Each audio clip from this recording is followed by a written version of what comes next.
자, 오늘 말씀은 에스겔의 환상입니다. 에스겔의 환상. 우리가 에스겔 선지자 하면은 에스겔은 바벨론 포로로 3차에 걸쳐져서 잡혀갈 때에 에스겔도 이제 첫 번째로 잡혀가게 되어지는데 에스겔의 그때 나이가 젊은 20대입니다. 20대에 잡혀서 바벨론 포로로 잡혀가게 되어지는 사람이 에스겔 선지자입니다. 그 땅에서 이제 이방 땅에서 자라면서 에스겔 선지자는 예언 활동을 이제 하게 되는데요. 이 성경의 기록에 보게 되면은 에스겔이 언제 죽었는지는 나와 있진 않아요. 그러나 포로된 땅에서 다시 돌아오지는 못했다라는 것으로 이렇게 알려져 있습니다. 그 땅에서 하나님 앞에 예언 사역을 하다가 그 땅에서 죽은 것으로 이렇게 알려져 있어요. 네, 오늘 그런 에스겔이 하나님께서 보여주신 환상이 있습니다. 여러분들이 아는 에스겔 골짜기의 마른 뼈가 다시 일어나는 이런 환상도 보였지만 오늘 또 47장에서 나오는 바로 환상은 성전 문지방에서 생수가 흘러나오는 거예요. 생수가 흘러나와서 강을 이루면서 이제 사해 바다를 거쳐서 그리고 황폐한 죽음의 땅을 적시면서 흘러가는 겁니다. 그래서 이 성전 문지방에서 나온 이 생수가 사해를 지나서 황폐한 죽음의 땅을 지나면서 기름진 땅으로 바꿔지는 거예요. 기름진 땅으로 완벽하게 뒤바꿔져서 생명의 역사가 나타나는 모습을 여기서 환상으로 보여주고 있습니다. 그러니까 이 성전 문지방에서 나온 생수가 흘러가는 곳마다 모든 생물이 살았고요. 오늘 보니까 바닷물이 다시 회복되고 과실나무들이 달마다 열매를 맺고 다시 맺게 되고 그 이파리까지 약재료가 되게 하시는 재창조 역사가 일어나게 되어졌다 하는 것이 바로 에스겔이 본 환상입니다. 이 환상을 보면 흡사 요한계시록 22장에 천국에서 생명수가 흘러넘치는 그래서 풍성한 하나님의 축복이 흘러가게 되어지는 모습들을 기록해주고 있는데 이 에스겔이 보았던 환상과 거의 흡사합니다. 나중에 여러분이 요한계시록 22장을 한번 읽어보시길 바랍니다. 그래서 그것과 맥을 같이 한다 이런 말이에요. 그러니까 이 환상을 에스겔에게 보여준 이유는 당시 이스라엘 백성들에게 바로 이 회복을 주시겠다는 거예요. 하나님이 다시 살려주겠다는 거예요. 그래서 그들의 영적인 회복을 말씀해 주고 있음과 동시에 열방을 향한 하나님의 구원의 축복이 이렇게 넘치도록 흘러가게 될 것이다. 이것을 에스겔에게 예언으로 보여준 말씀이에요. 그래서 에스겔은 하나님의 명령에 따라서 오늘 보니까 4번의 측량을 합니다. 4번의 측량을 하는데 1천척씩을 측량을 합니다. 근데 이 1천척이라는 것은 우리가 쉽게 계산하면은 약 500m 정도 돼요. 500m. 500m씩을 에스겔에게 하나님이 측량을 하게 만들어요. 이게 측량을 할 때마다 어떤 일이 벌어지게 되냐면은 첫 번째 1천척을 측량하고 나니까 물이 자기의 발목에 닿았다, 올랐다 이렇게 말씀해 주고 있고 또 1천척을 측량하니까 그 다음에 무릎에 닿았다. 물이 생수에서 나온 성전 문지방에 나온 그 생수가 이렇게 무릎에 닿았다. 그 다음에 또 1천척을 측량하고 나니까 그 다음에 허리까지 잠겼다. 또 마지막 1천척을 측량하고 나니까 이제는 이게 너무 이제 많이 흘러내려와 가지고 이것이 건너지 못할 강이 되었다. 이렇게 표현해주고 있다 이런 말이죠. 그래서 오늘 하나님께서 이런 환상을 보여주면서 에스겔에게 인자야 내가 이것을 보았느냐 하면서 이제 강가로 인도하시는 주의 모습이 나와 있습니다. 그래서 우리는 오늘 이 말씀을 통해서 생수의 강에 잠수하라 이 제목으로 말씀을 잠깐 나누려고 그래요. 우리 한번 따라해 볼까요? 생수의 강에 잠수하라. 잠수하라. 그러니까 여러분들 홍수가 나고 막 댐을 열어놓으면 무슨 교가 잠기죠? 그래서 잠긴다고 해서 잠수교를 지었다죠. 그러니까 우리가 하나님 앞에서 오늘 여기 나오는 이 모습은 우리에게 아주 좋은 모습이에요. 좋은 긍정적인 모습으로 우리에게 말하고 있는 거예요. 에스겔에게도 그렇고 그 백성들에게도 그렇고 앞으로 새 이스라엘이 될 하나님의 풍성한 축복이 이렇게 흘러가게 될 것이라는 걸 예언하고 있는 거거든요. 우리가 오늘 이 말씀을 보면 우리는 반드시 이 생수의 강에 정말 우리도 잠수해야 된다. 잠수해야 된다. 그 의미를 우리가 같이 나누어 보려고 합니다. 첫 번째는 뭐냐면 오늘 보니까 이 생수에 잠기는 은혜의 깊이가 다르다 이런 말이에요. 은혜의 깊이가 다르다. 오늘 여기 보게 되어지면은 발목에 올랐고 또 무릎에 올랐고 허리에 찼고 건너지 못할 강을 이루었다 이렇게 말씀해 주고 있잖아요. 이건 뭐냐면은 바로 은혜의 깊이인 거예요. 은혜의 깊이. 우리에게 주는 저마다 예수님을 경험하는 은혜의 깊이는 다 다를 수밖에 없어요. 여러분들이 처음에 예수를 만났을 때에 모든 사람들이 은혜가 다 똑같지 않아요. 다 은혜의 깊이가 다르단 말이에요. 어떤 사람은 깊이가 발목에 닿는 은혜를 경험한 사람이 있고 어떤 사람은 정말 무릎에 닿는 또 어떤 사람은 허리까지 넘실거리는 은혜를 경험한 사람이 있다 이런 말이에요. 그러니까 은혜는 각각 다 깊이가 달라요. 그렇기 때문에 지금 우리가 나의 지금 은혜의 깊이는 얼마만큼의 측량을 할 수 있는가 이걸 우리가 한번 봐야 된다 이런 말이에요. 10년짜리 신앙생활, 20년짜리 우리가 신앙생활, 50년짜리 신앙생활 했으면 그 신앙의 연수에 맞춰서 나의 은혜의 깊이는 지금 발목에 와 있나 아니면 무릎에 차 있나 허리에 차 있나 이걸 한번 측량해 보라 이런 말이에요. 그래서 발목에 있다는 얘기는 이게 무슨 말이냐면 발목에 우리가 물이 차면 우리가 어떤 현상이 나타나게 되냐면 발목이라고 하는 것은 우리의 활동량에 큰 지장을 주지 않는 높이예요. 우리의 활동량에. 그러니까 발목에 찼다는 얘기는 내 마음대로 움직이기 쉬운 깊이라는 겁니다. 발목에 찬 것은. 그러니까 나의 생각대로 내 뜻대로 이게 내 발목에는 차 있지만 영향력을 나에게 못 미친다는 거예요. 그게 바로 발목에 차 있는 거예요. 근데 여기 보니까 무릎에 찼어요. 무릎도 마찬가지죠. 무릎이 우리의 무릎에 찼다 그러면 이건 역시도 우리의 생각과 우리의 의지를 꺾을 수 없어요. 그냥 우리 의지대로 우리가 얼마든지 움직이고 활동할 수 있는 깊이다 이런 말이죠. 또 허리에 찼다 그러면은 이건 좀 불편하겠죠.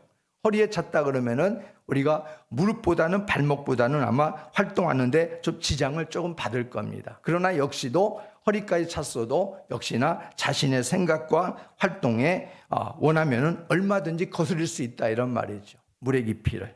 근데 여기 보니까 5절에 보니까 건너지 못할 강이 됐다 그랬어요. 그러면 우리가 건너지 못할 강이 됐다는 얘기는 뭐예요? 바로 우리가 들어가면 이게 잠기게 됐다 이런 말이에요. 그럼 우리의 몸이 잠겨져 버리면은 그 다음에 이것은 뭐냐면 이게 물의 저항을 우리가 그때는 이제 우리 마음대로 움직이지 못하고 물의 저항에 우리가 그 흐름에 맡겨야 될 그런 깊이다 이런 말이죠.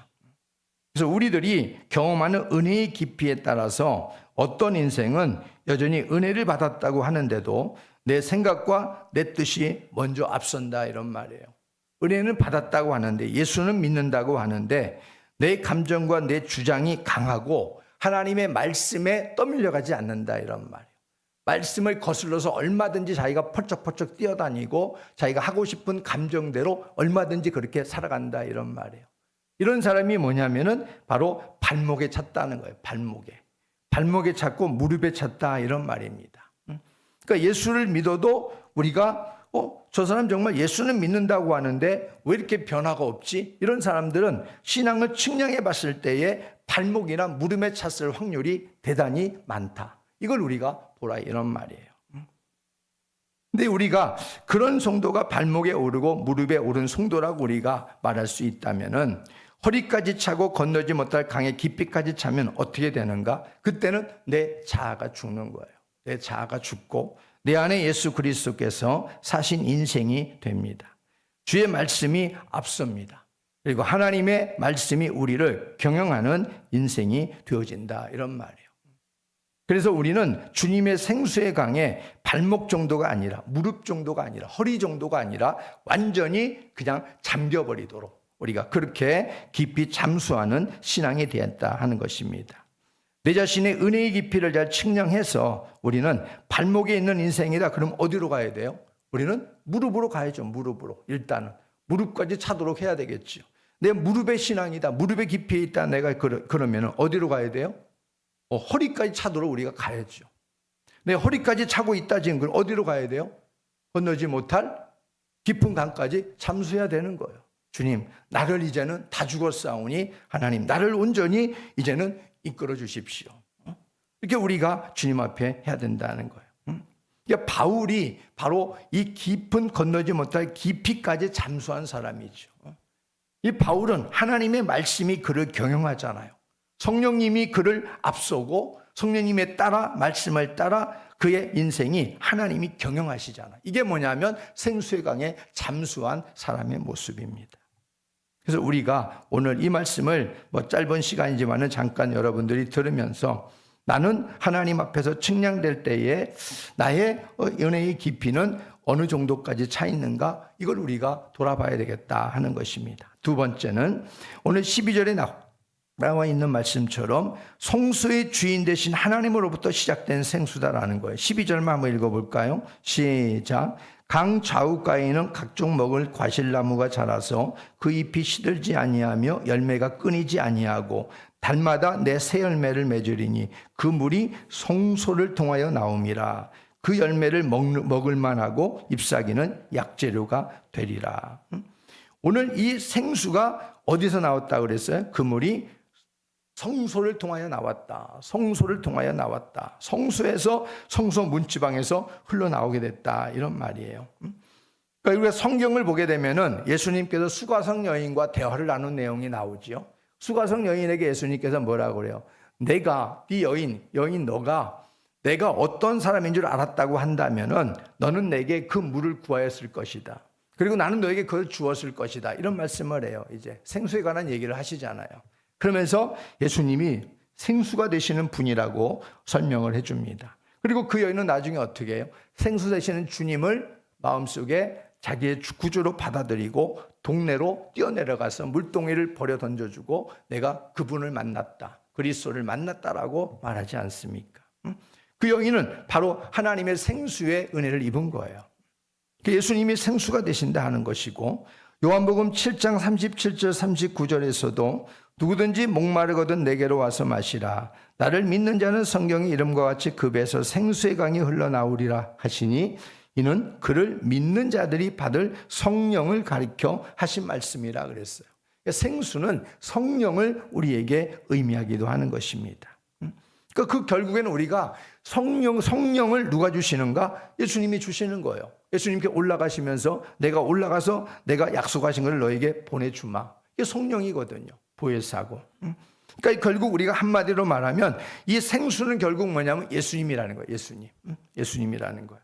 그러니까 인생의 목마름이라는 것이 오직 생수의 근원 되신 주님으로만 채워줄 수 있다. 이런 말입니다. 성전 문지방에서 안 나오면은 아무리 별수를 써서라도 이 메마른 죽어있는 황폐한 땅을 새롭게 살릴 수 없다 이런 말이에요. 생수가 나오게 되니까 그 생수가 지나가는 곳곳마다 완벽하게 다 모든 것들이 바뀌어지는 거예요. 생명이 소생하는 거예요. 그러니까 예수를 우리가 정말 깊이 있게 예수를 우리가 만나고 주님을 우리가 그렇게 경험하면 그 영혼은 살아요 죽어요? 산다 이런 말이에요. 반드시 산다. 예수를 만났는데 내가 못 살았다. 이건 그러면 안 만난 거지. 그게 무슨 만난 거야? 안 만난 거지. 자기는 만난 것 같았는지도 모르지만 안 만난 거예요. 그건. 생명수가 지나가는데 거기에 지나가는 곳곳마다 생명이 살아나는 거예요. 당연하게. 당연한 거 아니겠습니까? 그러니까 예수 외에는 다른 곳에서 목마름을 해결하려고 우리가 찾지 말아야 돼요. 우리가 예수 밖에서는 우리의 목마름을 해결해 줄 것이 아무것도 없어요. 부질없는 짓이다 이런 말이에요. 세월 낭비하는 것이고. 근데 자꾸 예수 밖에서 성도들도 예수 밖에서 자꾸 목마름을 해결하려고 자꾸 기웃거린다 이런 말이에요. 주님에게 내가 믿음이 부족함을 내가 주님 앞에 고백하고 내 믿음이 부족해서 주님을 내가 온전히 붙들지 못합니다. 이것을 고백하는 게 아니라 주님이 없다고 주님이 안 도와준다고 생각하고 딴 곳에서 목마름을 해결하려고 하는 거예요. 이게 얼마나 어리석은 일이에요. 시간 낭비라는 것이죠. 우리가 결사적으로 그 주님이 살아있다고 정말 믿는다면 내가 지금 나에게 응답하지 않아도 그 주님이 살아계시니 분명히 그 주님이 응답해 주실 것이라는, 주님밖에 우리가 해결에 답이 없다는 걸 분명히 알 거 아니겠어요. 그런 다른 곳에 우리가 기웃거릴 이유가 없는 거죠. 그 주님 앞에 죽을 똥살똥하고 우리가 그분과 우리가 1대1로 우리가 하나님 앞에 야곱처럼 우리가 씨름을 해야 되는 것이죠. 그게 해결책이 되는 거예요. 근데 예수 믿는 사람들도요, 예수 믿으면서 안 풀리면은 점쟁이 찾아가고 운 따위를 물어보고 그 따위 짓을 한다 이런 말이에요. 이거 하나님이 좋아하시겠어요?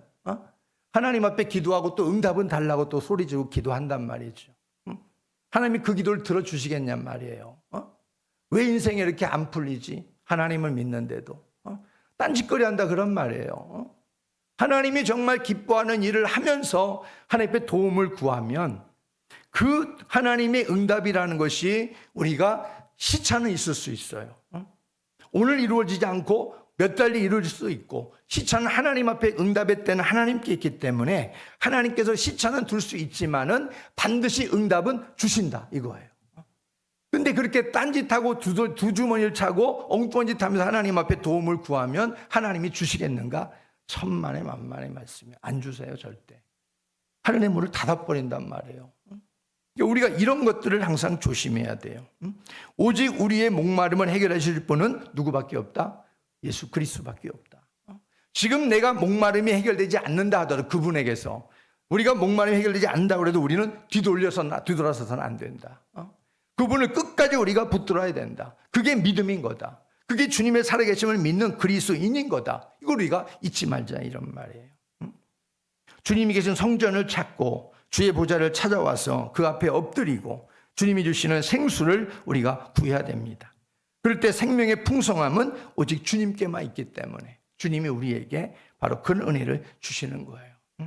그러니까 우리가 첫 번째 말했던 것처럼 주님 나에게 주시려거든 우리가 발목 정도 싫어요.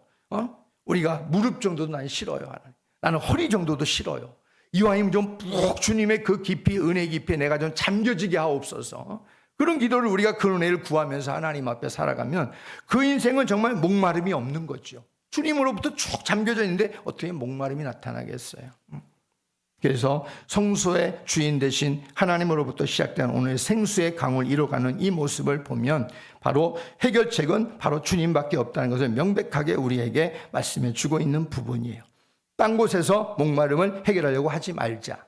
우리가 이것을 오늘 이 시간에 분명하게 붙드는 삶이 되기를 바랍니다. 혹여나 내가 딴 곳에 내가 목마름을 해결하려고 이리저리 분주히 뛰었다고 한다면 주님 앞에 우리는 명백하게 그리고 분명하게 다시는 그러지 않겠습니다. 하나님 내 부족함을 용서해달라고, 허물을 용서해달라고 하나님께 고해야 돼요. 그래야 주님께서 그 기도를 통해서 주님이 여러분의 진심을 보시고 또 주님께서 주님의 때를 통해서 여러분에게 합당한 은혜를 허락해 주실 줄로 믿으시기 바랍니다. 오늘 세 번째는 생수를 받아도 고쳐지지 못하는 땅이 또 있다는 거예요. 이게 우리가 조심해서 유념하여 볼 내용입니다. 11절 읽어보겠습니다. 11절 시작.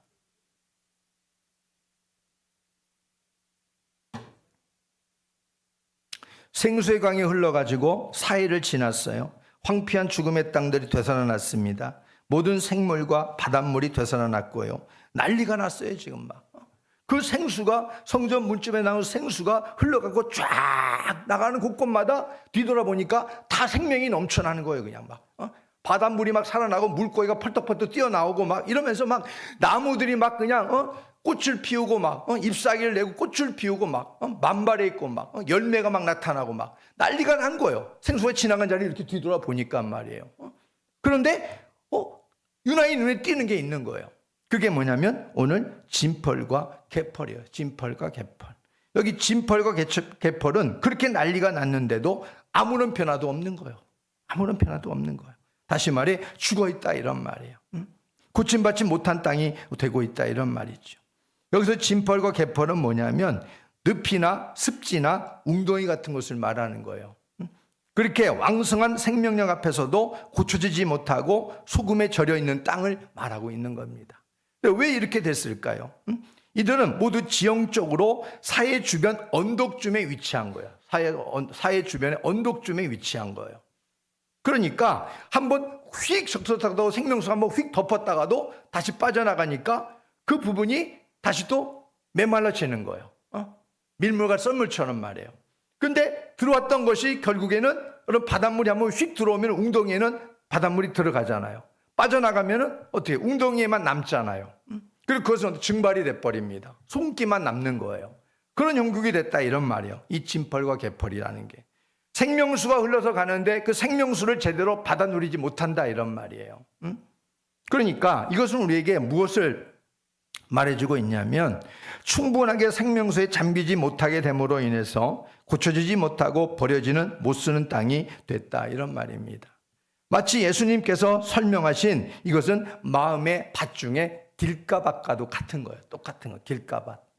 하나님의 말씀이 떨어졌는데 그 말씀이 길가밭이기 때문에 들어가질 못하는 거예요. 새가 와서 쪼아 먹어버리는 거예요. 이렇게 돼버리는 거예요. 그러니까 그 마음의 길가밭은 죽는 거예요. 죽는 거예요. 죽은 땅이 되는 거예요. 결국 죽은 땅이. 말씀이 안 뿌려진 게 아니라 말씀을 뿌렸지만은 말씀이 못 들어가는 거예요. 그러니까 생수강이 이렇게 막 흘러넘치면서 다 지나가는데 요 진펄과 개펄만큼은 그것을 흡수하지 못하는 거예요. 자기의 생명으로 흡수하지 못하는 거예요. 그러니까 이렇게 진펄이 되고 개펄이 되어진다. 그래서 오늘 말하기를 되살아나지 못했다. 여기 보세요. 9절에 보니까 살고 그리고 되살아났고 살 것이고 그리고 8절에 보니까 바다의 물이 되살아나리라. 다 되살아나고 있는데 불구하고 진펄과 개펄만큼은 되살아나지 못하고 소금 땅이 됐고 이렇게 말하고 있는 거예요. 그러니 우리가 이 말씀을 통해 가지고 교훈을 받을 수 있는 것이 바로 그건 거예요. 생명의 말씀을 받아들이지 않으니까 생명의 이 강을 받아들이지 못하니까 그건 버려지는 땅이 되는 거예요. 우리가 하나님의 생명의 말씀을 받아들이지 않으면 주의 은혜를 우리가 받아들이지 않으면 우리는 진펄과 개펄이 될 뿐이다 이런 말이에요. 주변에서는 난리가 났어. 막 예수의 생명을 받고 막 할렐루야 그러면서 막 하나님 나를 막 용서해 주신 것 감사하고 구원해 주신 은혜를 감사하고 막 할렐루야 찬양을 하고 막 소고치며 막 비팔 잡고 막 찬양하고 난리 났는데 저 사람은 죽어 있는 거예요. 한 구석에. 이게 얼마나 안타깝겠어요. 아무리 하나님의 생명수가 강하게 뒤덮는다 할지라도 인생들이 죽기보다 싫다고 안 받아들이면 소용없는 일이다 이런 말이에요. 변화도 없고 고침도 없고 늘 그 모양 그 꼴로 살아가는 거예요 인생이. 이게 얼마나 불쌍한 거예요. 얼마나 가련한 겁니까. 이것이 바로 진펄이 인생이고 개펄이 인생인 거예요. 우리는 생수의 근원 되신 예수님을 힘껏 받아들이고 생수의 강에 깊이 잠수해야 됩니다. 하나님의 은혜에 내가 오늘도 말씀의 자리를 사모하고 기도의 자리를 사모하고 그게 결국 뭐냐면 진펄과 개펄을 고치는 거예요. 방법은 뭐예요? 생수의 근원 되신 예수님밖에 없다고 그랬잖아요. 그분의 말씀을 받아들이는 거예요. 그분의 은혜를 받아들이는 거예요. 그래야 생수의 강에 휩쓸고 갈 거 아니겠어요. 근데 안 받아들이고 그러니까 늘 그 모양인 거예요. 우리가 그렇게 되지 않기를 주의 이름으로 축복합니다. 우리는 생수의 근원 되신 예수님을 그렇게 받아들여야 돼요. 힘써서. 그래야만 진펄 개펄에서 고침받고 되살아나고 살아나는 인생이 될 줄로 믿습니다. 달마다 열매를 맺는다고 그랬잖아요. 생수가 흘러간 곳은 모두가 다 쓸모없는 것이 하나도 없어요. 진펄과 개펄 빼놓고는 지금 보니까 쓸모없는 것이 하나도 없는 거예요. 예전에는 쓸모없는 것들이고 죽은 것들이었는데 완전히 다 바뀌어버린 거예요. 완전히 하나님의 재창조의 손길이 다 이렇게 머물게 되어지는 거예요. 얼마나 놀라워요. 주님이 하시는 일이 이런 일인 거예요. 오늘날도 마찬가지, 앞으로도 마찬가지, 하나님의 그날에도 마찬가지. 요한계시록 22장에 보여주는 그 말씀도 똑같은 거예요. 생명수가 흘러나오게 되어지는데 거기에는 똑같은 얘기가 지금 하고 있다 이런 말이에요. 그러니 우리가 이 땅에 주께서 우리에게 원하시고 하시고자 하시는 일은 바로 이건 거예요. 우리가 생수의 강에 깊이 잠수하며 주님 안에 살기를 원하시는구나. 은혜의 깊이가 차오르기까지 주님은 우리에게 기다리시고 주님은 우리를 그리로 이끌고 가고 계시는구나. 그래서 우리는 주님이 정말 생명수라고 우리가 믿는다면 주님 앞에 우리가 더 사모함을 가지고 주님께 깊이 안기고 주님께 깊이 좀 은혜에 깊이 잠수할 수 있는 그런 은혜가 있었으면 좋겠습니다. 우리 안에 있는 죽은 세포 하나하나까지 우리가 우리 인체를 구성하는 가장 작은 세포가 이 세포, 그 세포 하나하나까지가 다 예수의 이 생명수가 우리 안에 들어옴으로 인해 가지고 세포 하나가 다 살아나는 거예요. 살아나는 거예요. 얼마나 그런 활력이 넘치겠어요. 여러분, 이 몸이 괴사가 되면 뭐예요? 세포가 죽잖아요. 죽은 거 아니겠어요? 아무 감각이 없잖아요. 근데 그런 세포까지 예수의 은혜가 들어가고 주의 말씀이 들어가면 다 괴사된 게 살아나고 세포 하나하나가 아주 그야말로 활력 있게 일어난다, 이런 말이에요. 저 여러분 안에 그런 모습이 된다면 육체적으로 의학적으로 보면 그 사람은 면역력이 출중할 것이고 외부의 어떤 저항 세력들도 바이러스도 이겨내게 될 것이고 영적으로 말하면 우리가 하나님 안에서 어떠한 영적인 어둠과 도전에서도 우리는 승리하게 될 것인 줄로 믿습니다. 바로 그래서 오늘 주님께서 에스겔에 보여주는 이 말씀은 바로 소망을 주기 위한 말씀이에요. 너희가 은혜의 깊이에 깊이 잠겨라. 그렇게 만들어 주겠다 앞으로. 이렇게 말씀해 주고 있습니다. 그래서 우리가 오늘 이 말씀 붙들고 나의 은혜의 깊이를 한번 측량해 보기를 바라고, 하나님, 내가 정말 하나님 안에서 진펄과 개펄이 되지 않게 하옵소서. 주님 앞에 섰을 때 정말 달마다 매일 열매를 맺고 주님이 영광을 돌릴 수 있는, 잘했다 칭찬받는 우리가 되게 하옵소서. 이 시간 우리 함께 통성으로 기도할 때에